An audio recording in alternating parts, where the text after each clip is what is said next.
Hi friends, வணக்கம். ஒவ்வொரு செய்தியாக வர்றதெல்லாம் பார்த்தா மனசுக்கு ரொம்ப கவலையாக தான் இருக்குது. ஏன் இப்படிலாம் நடக்குது அப்படின்னு. தி காட் ஓன் சிட்டின்னு சொல்கிற கேரளத்திலேயே விஷு திருநாளில் விஷமத்தனமான ஒரு விளம்பரம், கிருஷ்ணர் பிரியாணி சாப்பிட்ற மாதிரியெல்லாம் போட்டிருக்காங்க. அதெல்லாம் பார்க்குறதுக்கே ரொம்ப மனசுக்கு ரொம்ப கஷ்டமாக இருக்குது. இதெல்லாம் அவங்க தவிர்க்கிறது நல்லது. நாசிக்கில் நடக்கிற அந்த டிசிஎஸில் நடந்த விஷயங்கள் கூட மனதை பதற வைக்குது. அது போனால் மும்பையில் நடந்த ஒரு இன்சிடெண்ட், தொடர்ந்து இப்படி வர்ற செய்தியெல்லாம் பார்த்தா ரொம்ப அதிர்ச்சியாக இருக்குது. இதுக்கெல்லாம் என்ன தான் பண்ணுறது? நம்ம இந்துக்கள் எல்லாம் எல்லாரையும் நேசிக்கிறோம். நாம் எந்த மதத்தையும் நம்ம வெறுக்கிறதில்ல, யாரையும் நம்ம குறை சொல்கிறதில்ல, எல்லாரோடையும் அரவணைச்சு தான் போகிறோம். எம்மதமும் சம்மதம்ங்கிறது தான் இந்துக்கள் பெரும்பாலும் கொண்டாடுறது. யாரையும் வெறுக்கிறதில்ல, எல்லாரையும் நேசிக்கிறோம்.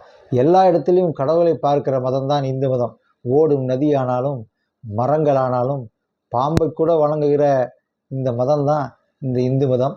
இப்படிப்பட்ட இந்த நாட்டில் இந்த மாதிரியான விஷயங்களெல்லாம் ரொம்ப சங்கடத்தை ஏற்படுத்துது.